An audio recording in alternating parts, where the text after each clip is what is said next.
C'est le communiqué, entre autres, du cadre stratégique permanent pour la défense du peuple de l'Azawad.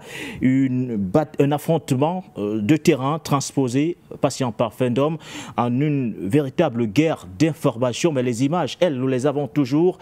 Ces terroristes du cadre du CSP aux côtés justement de certains mercenaires ukrainiens, ceci du côté du Nord Mali.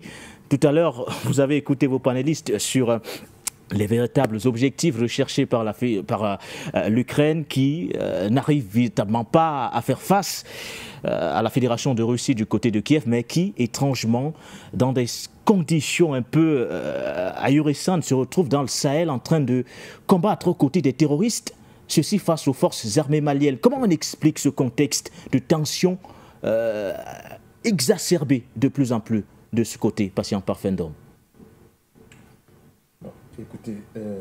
J'ai écouté avec beaucoup d'intérêt mes deux prédécesseurs.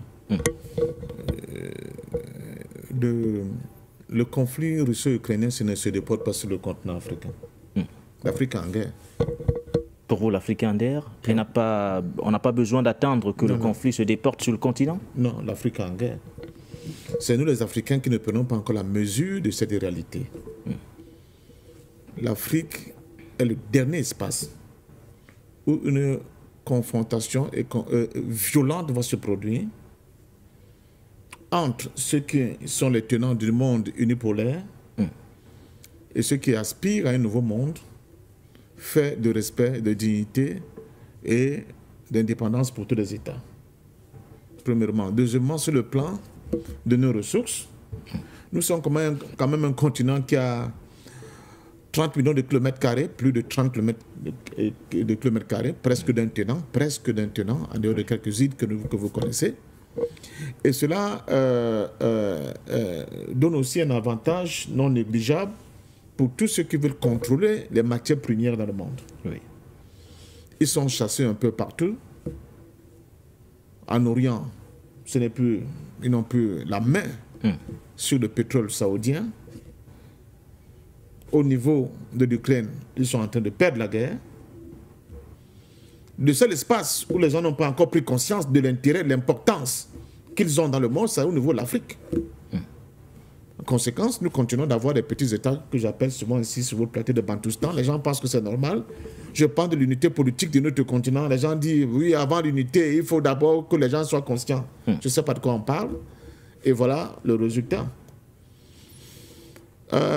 Je ne pense pas que c'était les commandos ukrainiens. Ils n'en ont ni la capacité logistique, ni la capacité de renseignement, ni même la capacité au combat pour produire ce qu'ils ont produit. Puisque eux-mêmes l'affirment. Vous avez suivi tout à l'heure les déclarations du représentant de la direction générale du renseignement du ministère de la Défense ukrainien, Andrei Oussov, qui affirme justement que l'Ukraine a donné un coup de main, qu'il soit physique ou pas, en termes d'information aux terroristes de l'Azawad. Non, c'est la propagande, n'est-ce pas, médiatique.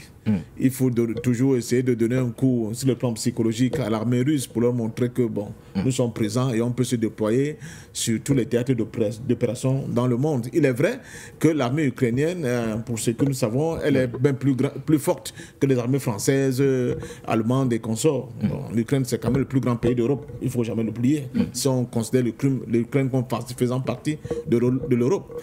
Mais je donne l'information, je crois que tout le monde a jeté un voyage. Si ce ne sont pas les Ukrainiens, c'est qui, patient par C'est le groupe Blackwater.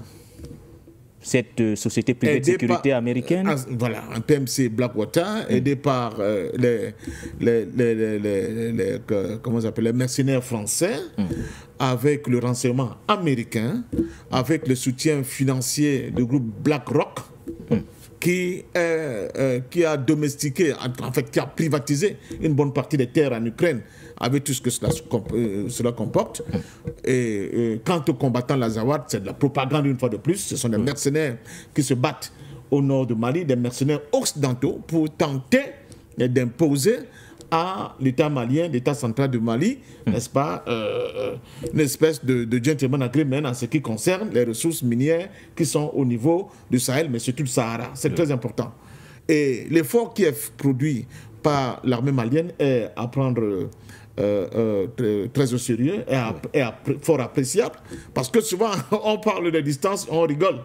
Je crois que tu vas nous donner tout à l'heure la superficie du Mali. Nous sommes en plein désert, attention, les distances sont énormes. Et quand on voit la composition de l'armée malienne aujourd'hui et voir sa capacité de projection dans des espaces aussi éloignés et en faisant des batailles avec succès, il faut vraiment applaudir les deux mains. Et cette carte, je vous dis qu'il nous faut la carte. Et c'est très important quand on regarde cette carte-là. Vous voyez des tracés avec des frontières, vous ne comprenez pas. Mais il y a le Sahara qui passe par là. Le Sahara, c'est une vaste étendue de désert, souvent inhabité, mais où les barbouzes ont l'habitude, n'est-ce pas, d'avoir leur niche et de pouvoir évoluer. Qu'on ne vous raconte pas des histoires. La théorie contre l'Algérie, elle est fausse. Plus de 1 million de kilomètres carrés. Plus de 1 million de kilomètres carrés. Parlant du Mali. Est vaste, hein. Il est énorme, énorme.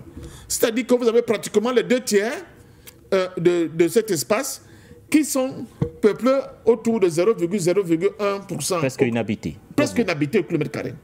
Les autres, ce sont les nomades qui se baladent le long du désert. Et ces nomades-là, ils peuvent partir de la Mauritanie, du Sahara occidental, traverser le Mali, traverser le Niger, se retrouver même du côté du Tchad et du Nord-Cameroun. Donc c'est énorme, c'est trop, même jusqu'au Soudan.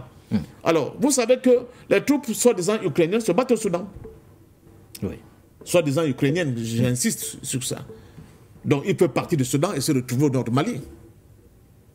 Ils ont les moyens, ils ont la logistique qui leur permet de se déplacer très rapidement et les renseignements qu'il faut pour pouvoir cacher leur jeu. Donc, je me suis opposé quant à la rhétorique anti-algérienne sur ce plateau, parce que j'estime que le meilleur allié des pays de l'AIS aujourd'hui, c'est l'Algérie. Même si certains observateurs ne voient pas les choses de la même façon. C'est à tort. Par fin d'homme. Poutine vient de le dire. Les renseignements russes le disent au quotidien. Mais d'aucuns estiment que l'Algérie serait la base arrière justement de ces indépendantistes terroristes aujourd'hui. C'est pas possible que l'Algérie accepte d'avoir BlackRock ou Blackwater sur son sol, d'avoir les terroristes ukrainiens sur son sol. Ce n'est pas possible. De toute façon, la Russie le saurait. Poutine vient encore de féliciter l'Algérie pour sa collaboration. Et d'ailleurs, le communiqué de la Douma, quand vous le disiez très bien, en fait, les déclarations, je crois, de l'un des vice-présidents de la Douma, ils vont compter sur l'Algérie pour prendre au sérieux cette situation qui est en train de se créer au nord du Mali, avec l'aide justement de l'État malien. Donc je crois que nous sommes dans des situations très graves et c'est un indice pour montrer aux Africains qui se font encore la fête à ne plus en finir, que nous serons le prochain centre de gravité d'une guerre violente pour le contrôle de nos ressources. Et ces ressources sont importantes. Et notre point faible, notre tendon d'Achille, c'est le fait que nous sommes divisés. Chacun pense qu'il peut faire ce qu'il peut faire tout seul. Chacun va aller négocier avec Nicolas Sarkozy. D'autres vont aller voir je ne sais pas quel prince et quel roi, etc. etc. Les autres comprennent très bien que ces gens-là sont faibles.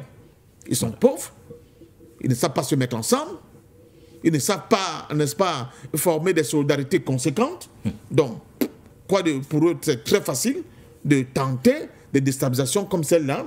Ne voyez pas seulement ce qui s'est passé au Mali. Vous allez voir dans les mois, les jours à venir, ça va être la même situation dans toute la bande sahélo-sahélienne.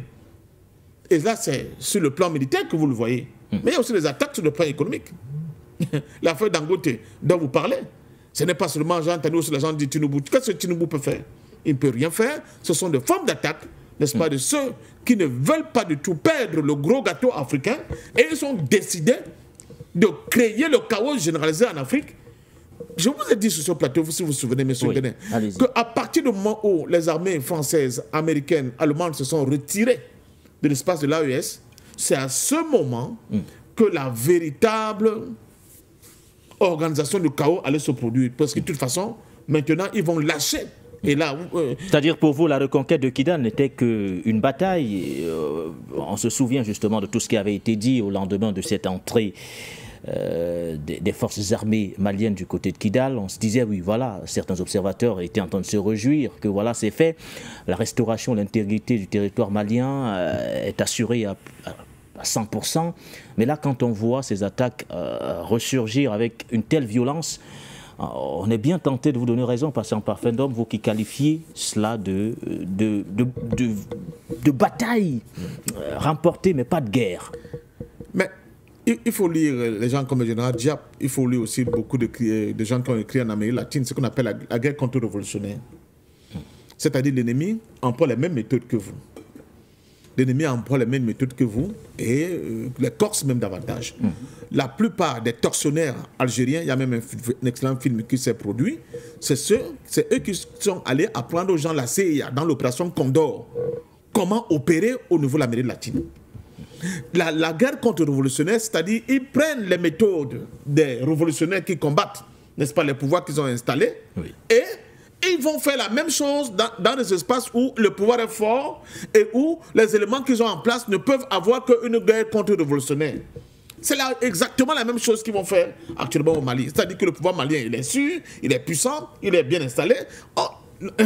L'ennemi occidental va créer une guerre contre-révolutionnaire, une guerre asymétrique pour harceler et continuer sa propagande et sa guerre psychologique pour démontrer aux autres du monde que, contrairement à ce qu'ils vous font croire, ils ne sont pas aussi solides que ça, ils ne sont pas aussi puissants que ça. Vous avez déjà vu qu'il y a des espèces de manifestations en Côte d'Ivoire de certains Maliens qui protestent contre la sortie du Mali, de la CEDEAO. Ils vont, c'est-à-dire que une panoplie d'actions qui vont mener il y a plusieurs leviers sur lesquels on peut activer de manière concomitante pour affaiblir justement cette confédération qui se met en place. Et peut-être vous comprenez maintenant mon souhait d'aller vite à une fédération. Parce que je dis, nos destins sont liés.